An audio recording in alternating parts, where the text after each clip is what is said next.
আসসালামু আলাইকুম, সবাই কেমন আছেন? অনেকদিন পরে রান্নার ভিডিও নিয়ে চলে আসলাম আপনাদের মাঝে।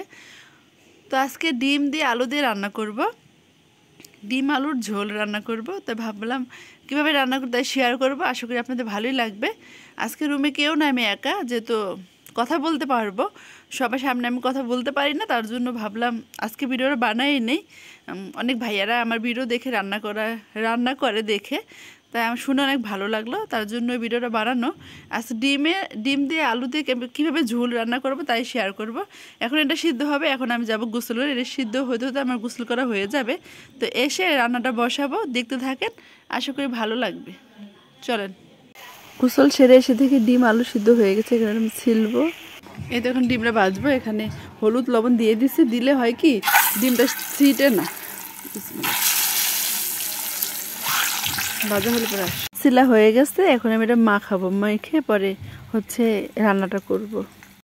ডিমটা ভাজা হয়ে গেছে, একটু কড়া করে ভাজছি। ডিমটা কড়া করে ভাজলে হয় কি অনেক মানে খেতে একটু ভালো লাগে আমার কাছে, অনেক রকম পছন্দ।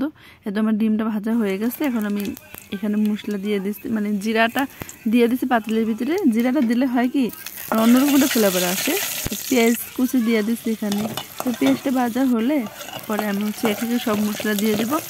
এখানে তো পেঁয়াজ ভাজা হয়ে গেছে, এখন এক একে সব মশলা দিয়ে দিলাম যা যা লাগে।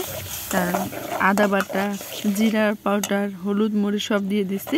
আমি টমেটোও দেই, টমেটো দিলে অন্যরকম একটা স্বাদ লাগে। যাই হোক, এটা কষানো হয়ে গেছে। কষানো হয়ে গেলে আমি আলুটা মানে মাইখে রাখছিলাম না, ওইটা দিয়ে দিব এখন। এই তো আলু দেওয়া হয়ে গেছে। এটা এরকমভাবে দিলে হয় কি তরকারিটা অনেক খেতে অনেক টেস্টটা দ্বিগুণ বেড়ে যায়। জানি না কার কিরকম পছন্দ, এভাবে একবার ট্রাই করে দেখবেন।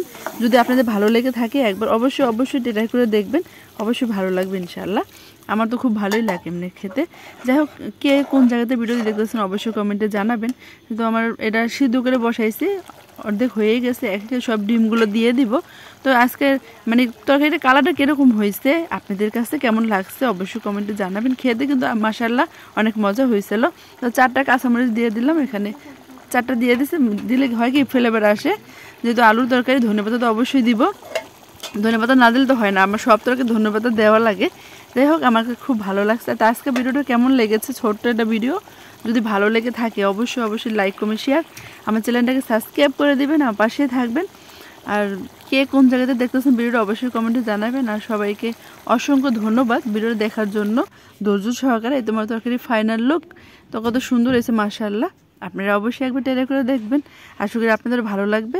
তো আজকে এই পর্যন্ত, সবাই ভালো থাকেন, সুস্থ থাকেন, আল্লাহ হাফেজ।